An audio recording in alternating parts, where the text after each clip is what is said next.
Bonjour à tous, bonjour à toutes. Bienvenue pour le premier épisode. Le premier, hein, puisque l'autre était le 0. Donc on compte le premier épisode de Bring Back the Lucha. Et je suis bien sûr Yes. avec, sans aucun suspense, Sony. Comment ça va? Voilà. Bah écoute, on va parler de Lucha Underground. Bon, c'est pas un spoiler, hein. Sans blague. On a déjà fait une vidéo vous expliquant pourquoi on faisait ça. On va parler de Lucha Underground, donc je suis très joie. C'est ma fédération de cœur. C'est peut-être pour moi la meilleure fédération du monde qui ait jamais existé. Donc voilà, on va parler, on va vous faire on va faire une petite review donc aujourd'hui de l'épisode 1, qui je rappelle a été diffusé le 29 octobre 2014. Ça fait déjà 6 ans et ça nous manque terriblement. Voilà. C'est presque 7 ans, même bientôt. Hein. Cette année, ça fera 7 ans. Cette année, ça fera 7 ans. Le 29 octobre, ça fera 7 ans. Bon, on peut dire que ça fait 6 ans, il reste encore une année à passer. Donc le concept est archi... oui, vas-y. Cet épisode 1, alors faut savoir que tous les épisodes de Lucha Underground ont des titres qui s'appellent Bienvenue au Temple. Voilà.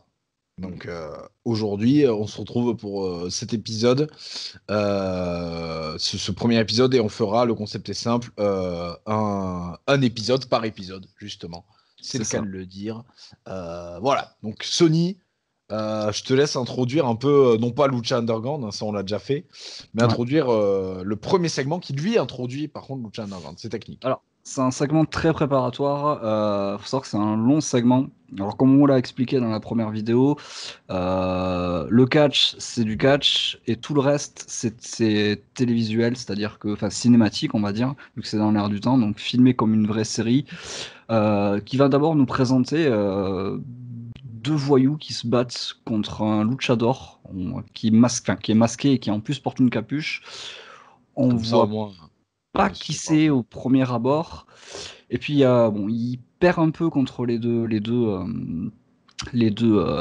voyous. Il y a un autre luchador qui arrive, qui a l'air beaucoup plus expérimenté, qui pète la gueule aux deux voyous et qui va tendre la main donc au luchador qui était en difficulté, et on va voir à ce moment-là que ce luchador, donc le luchador qui vient aider le luchador qui était en difficulté, c'est Dragon Azteca. Donc voilà, première introduction d'un personnage de Lucha Underground, un segment bourré d'action, très bien réalisé, très bien chorégraphié. Voilà, ça nous met direct dans l'ambiance de ce que va être la Lucha Underground à l'avenir. Après, il va y avoir une petite récap de ce qui s'est passé quelques mois plus tôt. Il faut savoir que la Lucha Underground avait été présentée dans un premier temps à l'occasion de Triple Mania, le plus gros show annuel de la AAA, où on avait vu Dario Cueto, donc un mec qui était débarqué comme ça sur le ring, qui avait balancé un sac de billets sur le ring et qui avait proposé un contrat pour des catcheurs au patron de la AAA, dont je n'ai plus le nom. Voilà. Et c'est comme ça qu'avait été annoncé à la base de Lucha Underground. On nous fait un petit récap sur ce qui s'était passé ce soir-là à Triple Mania. On va aussi nous expliquer en quoi les traditions aztèques, qui vont être très présentes dans tout le show, en règle générale, pas seulement dans l'épisode, ont influencé les traditions de la lucha libre au Mexique. On va expliquer que voilà, ça fait un siècle que la lucha libre est arrivée un peu plus au Mexique et que c'est devenu un véritable phénomène, presque une religion au final. Et on va avoir donc du coup un petit récapitulatif de à quoi correspond les traditions aztèques. Par exemple, on va nous expliquer pourquoi la symbolique du masque dans le lucha libre. Donc on nous explique, alors je sais pas si c'est des trucs accurate ou qui ont été prévus pour la lucha underground. On nous explique que voilà, lors des duels ancestraux aztèques, c'était des combats à mort où l'adversaire devait décapiter son adversaire, où le gagnant devait décapiter son adversaire. Ça D'où a un le peu fait que changé depuis, hein, vous inquiétez ouais, pas. On d'où fera pas review des mises à bord. Hein. D'où le fait que on va en faire. Si. Et Oui, ça, on s'entend. ouais. D'où le fait que quand un catcheur perd son masque, le match que symbolise la vie du catcheur Et voilà, quand il y a des matchs en jeu, des luchas, des apuestas, où quelqu'un doit mettre en jeu son masque, perdre son masque, c'est un peu comme perdre sa vie. Voilà, on va venir au ring nous présenter d'abord, je pense, une des réussites de la Lucha Underground, qui est Melissa Santos, l'annonceuse de la Lucha Underground, qui va nous présenter ensuite Dario Cueto, qui va se présenter sur le ring avec une mallette et va nous expliquer le concept de la Lucha Underground. Le concept est simple, de l'action, les meilleurs catcheurs du monde et de la violence. Concrètement, je résume ça en quelques mots, mais c'est comme ça qu'il le résume. Il va aussi ouvrir sa mallette. Clairement sur la Ouais, violence. c'est clairement, c'est la violence qu'il va prononcer à la fin. Il va dire que c'est ce qu'il préfère. On va aussi également nous présenter les commentateurs du show, les génialissimes Matt Striker et Vampiro. Et qui vont- Vampiro, vous allez en entendre parler. Hein. Oui, Autant Matt Striker, ça va. Autant Vampiro, on n'a pas fini de revenir sur lui. Hein. voilà. Dario Cueto va aussi présenter qu'ici, c'est pas un stade de catch, c'est un temple. Et qu'on doit respecter son temple et honorer les traditions de la lucha libre. Alors, les mots exacts qu'il va prononcer, c'est courage, honneur et violence. Voilà, exactement. Toujours, voilà, on revient toujours à violence, violence, violence, violence. De Bon. la violence, pardon. Et il explique aussi que ce soir, le catcheur qui l'impressionnera le plus, on va arrêter de dire catcheur parce que c'est un terme qui va être un peu banni de la lucha underground. Luchador. On va parler de luchador, on va prendre les bonnes habitudes. Le luchador qui va l'impressionner hein, le plus ce soir va gagner 100 000 dollars et non pas 100 000 pesos pour le coup. Ah, faut savoir qu'on on a présenté, mais c'est un show qui se passe aux États-Unis, du coup, à Los Angeles, et qu'effectivement, on commence bien avec un des plus grands noms de la lucha libre, Je te laisse du coup présenter le match, Alex. Yes, bah alors un match qui commence avec un catcheur que vous connaissez très certainement, que vous ayez regardé Lucha, enfin de toute façon comme on l'a conseillé dans la vidéo d'avant, normalement vous avez déjà vu le show, mais en tout cas si vous ne l'avez pas vu, un catcheur que vous connaissez forcément, puisque je parle bien sûr de Chavo Guerrero, un héritier de la... Chavito. Et donc il catch le nom de Chavo Guerrero, il n'y a pas de junior ou de ne sais quoi. Si, il y a Junior, il me semble, dans le nom. Ah non, pas encore en tout cas, du côté de D'accord. Chanorn. Et qui affronte donc, par contre, lui, il y a le junior, Blue Demon Junior. Alors, si vous connaissez pas Blue Demon Junior, d'ailleurs, on n'est pas un anglophone, il catch encore actuellement essentiellement à AAA. Donc, voilà. Si ça vous parle pas. Si je dis pas de conneries, il me semble que c'est le fils carrément de Blue Demon, qui est un ancestre, enfin, qui est un catcheur, qui était vraiment une star à son époque dans les années, je dirais 60-70. Si je me trompe pas, par les spécialistes de la lucha, n'hésitez pas à me corriger. Le mec a joué dans un paquet de films, c'était vraiment une grosse star, et son fils qui avait repris le flambeau dans les années 90, du coup, et qui effectivement est présent pour faire ce match d'ouverture contre Chavito Guerrero. Voilà, donc un match bien intense qui se termine par une victoire de Blue Demon Junior, donc par soumission sur un sharpshooter. Donc voilà, dans un match très solide des deux hommes, donc du Chavo, c'est ce que je disais à Sony quand on regardait le show, je dirais du Chavo en fait au final au meilleur de sa carrière 20 ans après l'avoir débuté. Je sais pas si ça fait vraiment 20 ans qu'il avait débuté d'ailleurs. Si, là-dessus, ça doit être ça à peu près. Hein. Ça se vérifie. Je vérifie. Je vérifie ce que je raconte. C'était un bon match. Sony, ton avis sur ce petit match-là C'était un bon opener. Ça cassait pas des briques. C'est clairement pas le mieux qu'on va avoir à Lucha Underground. Mais déjà, ça donnait la couleur. Ça allait vite. C'était très très bien. Mais moi, je trouvais ça surprenant, tu vois, justement. C'est bon, on n'est pas là non plus pour leur manger les couilles pendant 50 épisodes. Non, quand tu auras des choses mal, on peut-être qu'il veut y aura bien. Sexy Star, soit dans le match prochain, ça va bien se passer. donc voilà, moi j'ai trouvé ça assez surprenant, tu vois, qu'il commence avec un match exhibition comme ça, et ça faisait pile 20 ans que Chavo catchait, tiens. Il a commencé en 94. D'accord, ok. Bah oui, donc 20 ans tout pile. Non, match sympathique, voilà, casse avec pas des briques, mais c'était un bon opener. Alors, on l'a déjà dit dans la vidéo, mais c'est des épisodes de 40-45 minutes, donc on est quand même sur un format très court. Il y aura rarement plus de 3 matchs par show. Il y a même des shows qui ne comportent qu'un seul match, des matchs assez longs, qui sont en règle générale terriblement bons. Vous le verrez ça plus tard quand on avancera un peu dans le temps. Et donc voilà, bon match pour présenter de deux bons personnages qu'on verra par la suite. Et ensuite, on retrouve Dario Cueto et cette fois Conan qui arrive. Je te laisse introduire tout ça. Voilà, Conan qui lui-même va introduire d'ailleurs. Qui lui-même, on voit qu'il est dans le bureau de Dario Cueto en disant je t'ai ramené le meilleur luchador que j'ai pu trouver, c'est un descendant direct de la tribu du Puma, la grande tribu aztèque, tu vas voir, il va tout exploser, j'ai vraiment ramené le meilleur, la légende coule dans ses veines. Et donc il va présenter Prince Puma.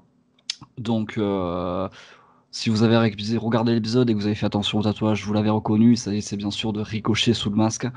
Peut-être sa meilleure période. De toute façon, il a quitté la Lucha Underground pour arriver à la WWE, donc il n'a pas fait grand-chose entre-temps. GPW, C'est pendant. Oui, oui, du coup, C'est oui, c'est pendant. Ok, oui, je pensais que du coup, quand tu disais période, oui, non, mais c'est bon, enfin, pardon, oui. Oui, c'est sa meilleure période, il n'y a pas de doute en fait. Voilà. Ce à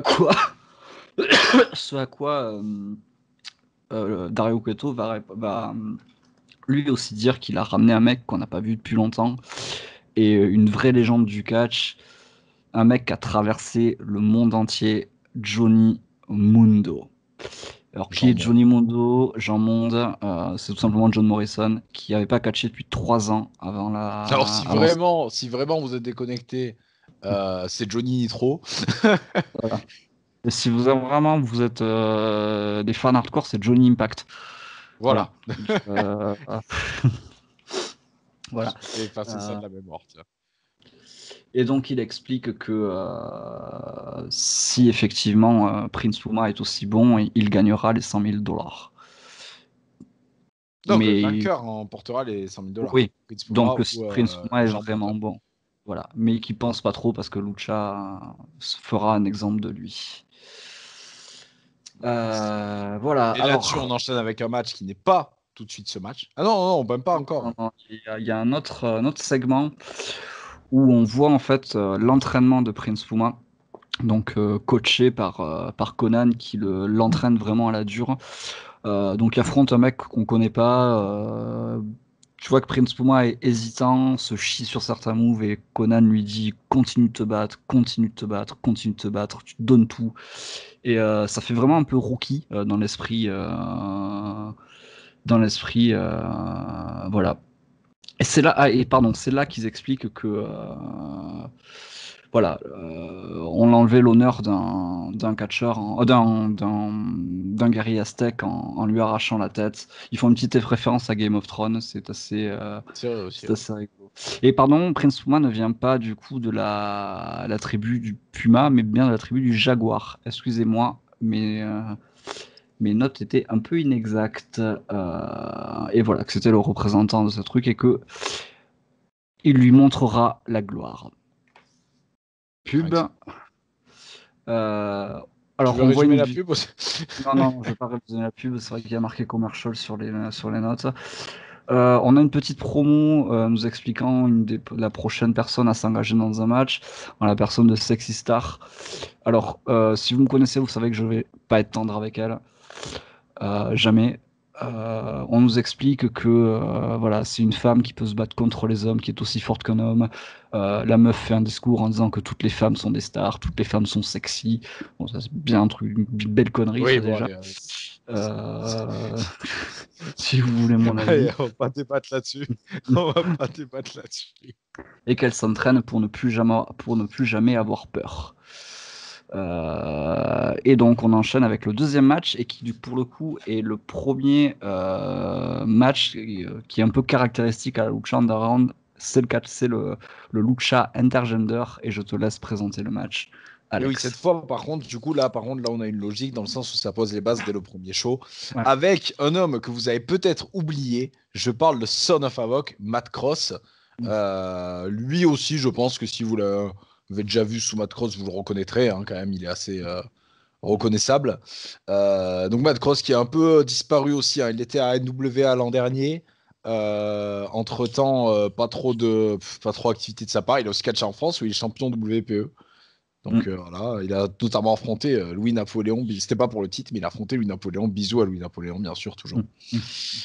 Donc voilà, un match somme toute sympa. Clairement, en termes de gender, ça pose les bases, mais c'est loin d'être le meilleur de ce qu'on verra. Et quoi que dans la saison 1, j'ai pas souvenir qu'il y ait de très gros matchs. Il y a tous les matchs d'Ivelis quand même. Elle a pas beaucoup catché, même si elle a beaucoup catché en équipe. Ivelis a quand même pas beaucoup catché contre des hommes, contre d'autres femmes à Lucha Underground. Déjà parce que je pense que sur la saison 1, il y a que elle et Sexy Star. Je n'ai pas souvenir qu'il y ait beaucoup de meufs de Luchadora dans la saison 1. Mais voilà. Bah, Taya, elle y est pas dans la saison 1? Non, elle arrive en saison 2. D'accord, ok. Bon, on y reviendra de toute façon, bien sûr. Mm. Donc voilà, match remporté, non pas par Sexy Star, même si voilà, ça lui apprendra. Donc Sexy Star qui perd face à Son of Havoc sur un backbreaker, dans un match assez solide, que je dirais moins bon que le premier, pour ma part. Oui. C'était un peu plus brouillon, c'était un peu moins bon, c'était plus court aussi. Le deuxième match était plus court. Je sais Voilà, pas les après, durées des matchs, je sais pas si tu les as. Non, j'ai pas les durées des matchs non plus. Faudra faire venir le père Joris voilà. Donc toi, ton avis, du coup, en essayant d'être un peu C'est objectif. c'est un match correct. Voilà, c'était pas un match déplaisant, loin de là. Je t'avoue que j'en avais pas de grands souvenirs, donc c'est que le match m'avait pas particulièrement marqué, mais en le regardant, je me suis pas dit ah, c'est Sexy Star quoi. Si je me suis dit ah, c'est Sexy Star, mais je me suis Pendant dit voilà, l'entrée, t'as vite oublié, quoi. ouais, pas mieux, pas pire quoi. Voilà. On enchaîne petit segment avec Chavo cette fois.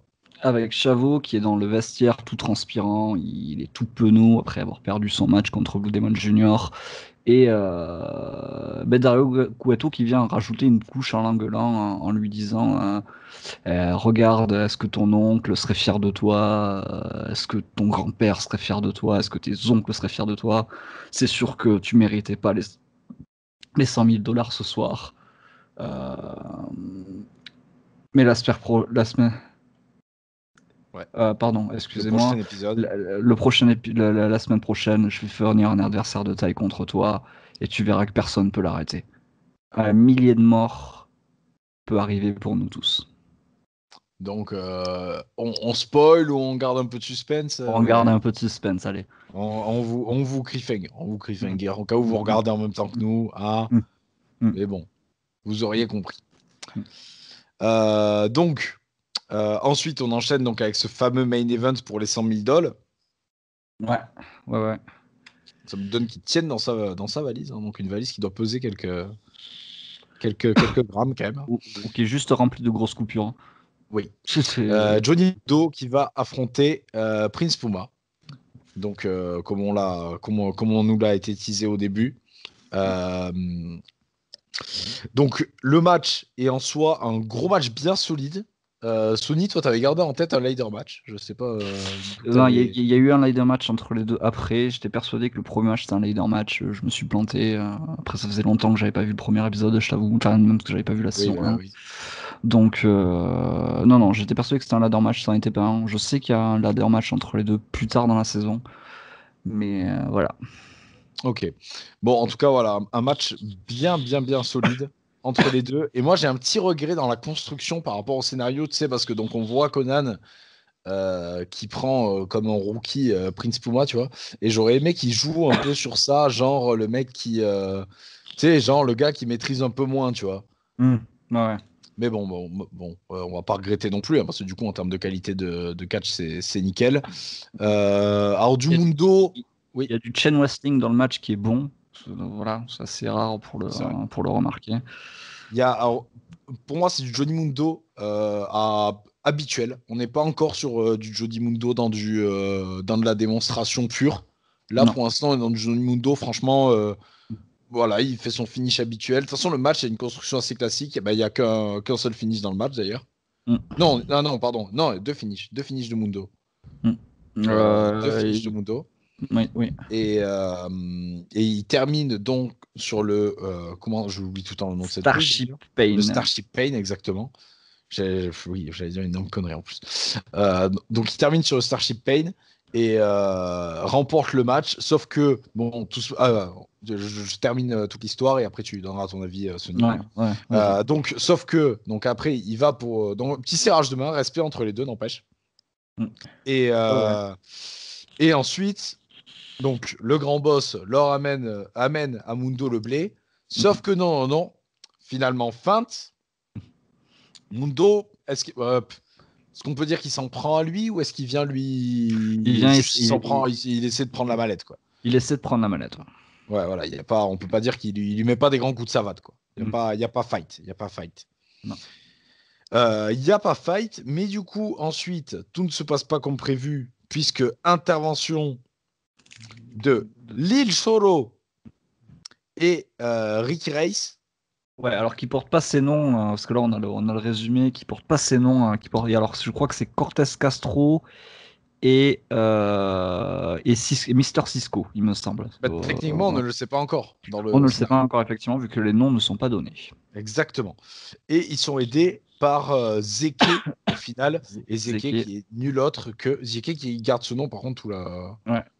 Zeke qui est nul autre que Ezekiel Jackson. Et oui, le dernier champion CW. Exactement. Là où vous dites quand même, dans un même show, ils ont réussi à nous rendre stylé Chavo Guerrero et ils ont réussi à nous rendre stylé Ezekiel Jackson et Chavo Guerrero. Donc ça quand même, déjà juste ça, félicitations. Du coup, donc il arrive et c'est lui qui met tout le monde d'accord au final. Il place son finish sur Prince Puma. Je crois pas sur. Je crois que Mundo se fait juste dégager. Je crois pas qu'il. Ah non, il se prend le finish. Mundo se prend aussi le finish tag. Ouais, qui est un shatter machine avant l'UFTR du coup. Voilà. T'as vérifié du coup que j'ai pas vérifié, mais je suis à peu près sûr. Écoute, je te laisse donner ton avis sur ce match et moi je vais vérifier. Ouais, c'est autant Johnny Mundo était un peu sur la réserve, autant je trouve que il a pas tout déballé, mais non, je dirais pas qu'il était sur la réserve, c'est juste qu'il a fait un main event classique de la part de Mundo. Ouais, mais il a pas tout montré. Autant je trouve que en Prince Puma il a déballé par contre. Bon, il a pas tout montré non plus, mais il a quand même bien déballé.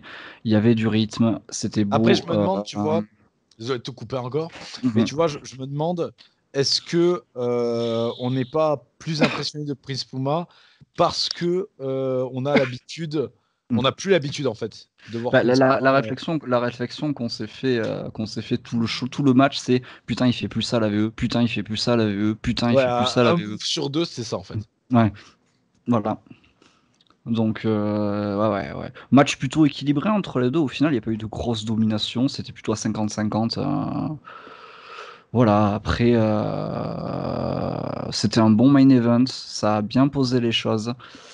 Voilà, c'était globalement un très bon show. La petite surprise à la fin qui nous montre la diabolicité de Dario Cueto, le diabolisme, qui présente du coup ses nouveaux employés, parce qu'il les présente comme ça. J'ai ramené les meilleurs catcheurs qui travaillent pour moi. Et le show se termine là-dessus. Après Vérif, du coup, ça commence en 2014, leur team. Ouais. Mais alors, je ne saurais pas te dire à quel moment ils ont commencé à utiliser le Shatter Machine. Ah bah si, je peux te le dire en fait. Genre finishing move, machin. Non, je peux pas te le dire. Non, je suis incapable de te dire quand est-ce qu'ils ont commencé à utiliser leur finish. Aucune idée. Mais bon, voilà. Donc tu disais, oui, la fin du show, pardon. La fin du show qui se termine là-dessus. Voilà. Le public à 100% comme d'habitude. Bon, comme d'habitude, c'est le premier show, donc non, pas comme d'habitude. Oui, mais oui, effectivement. Nous, on en a l'habitude. C'était terrible. C'était Lucha Underground. Voilà. Donc, vous qui nous écoutez, n'hésitez pas à laisser votre avis sur ce show. Si vous l'avez vu, vous l'avez pas vu. allez Bah, le voir et allez le laissez voir, votre ouais. avis sur le show. Voilà. Rien ne sera perdu, vous inquiétez pas. 45 minutes, je rappelle. Voilà. Si vous aimez plus le catch que les storylines, regardez que les matchs de catch. Si vous voulez voir une série, regardez que les storylines, que les. Ça serait dommage parce que c'est vraiment un ensemble Oui, clairement qui ça. tombe très bien. Ouais, c'est Donc, clair. C'est clairement un truc harmonieux, quoi. Mm. Mais voilà, bon, Mm. bref. Si vous aimez qu'un sur deux, n'hésitez pas. Faites votre tri.